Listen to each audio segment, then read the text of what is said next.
ഡിസൈനിൽ ഒരു ടെക്സ്റ്റ് എഴുതി കഴിഞ്ഞാൽ അതിൻ്റെ പുറത്ത് ഔട്ട്ലൈന് അതുപോലെ തന്നെ ബോർഡറൊക്കെ കൊടുക്കാറുണ്ട്. അപ്പം ഇങ്ങനെ കൊടുക്കുന്നതിനെയാണ് സ്ട്രോക്ക് എന്ന് പറയുന്നത്.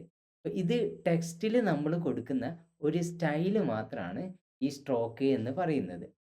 നമ്മൾ ഈ ഒരു സ്ട്രോക്ക് കൊടുക്കുന്ന സമയത്തെ അതിൻ്റെ തിക്നെസ്സ്, അതിൻ്റെ കളറ്, അതുപോലെ തന്നെ അതിൻ്റെ പൊസിഷൻ ഇത്രയും കാര്യങ്ങളാണ് നമ്മൾ മെയിനായിട്ട് കൺട്രോൾ ചെയ്യാനുണ്ടാവുക. ടെക്സ്റ്റിൻ്റെ പുറത്ത് ആ ഒരു ടെക്സ്റ്റിനെ ഹൈലൈറ്റ് ചെയ്യുന്ന ഒരു എഫക്റ്റാണ് നമുക്കിതിലൂടെ കിട്ടുന്നത്. ബാക്ക്ഗ്രൗണ്ടിൽ മറ്റ് കളേഴ്സിൻ്റെ ഇടയിൽ നിങ്ങളുടെ ആ ഒരു ടെക്സ്റ്റ് എടുത്ത് കാണിക്കുന്നില്ല എന്നുള്ളൊരവസ്ഥയാണെങ്കിൽ മെയിനായിട്ട് നിങ്ങൾക്ക് ഈ ഒരു സ്ട്രോക്ക് യൂസ് ചെയ്യാം. ഈ ഒരു സ്ട്രോക്ക് നമ്മൾ കൊടുക്കുന്ന സമയത്ത് ഒരു ബോൾഡ് ലുക്ക് കിട്ടുക മാത്രമല്ല, ഒരു എനർജി ഫീൽ ചെയ്യാനും ഇത്തരത്തിലുള്ള എഫക്റ്റുകൾ സഹായിക്കുന്നു.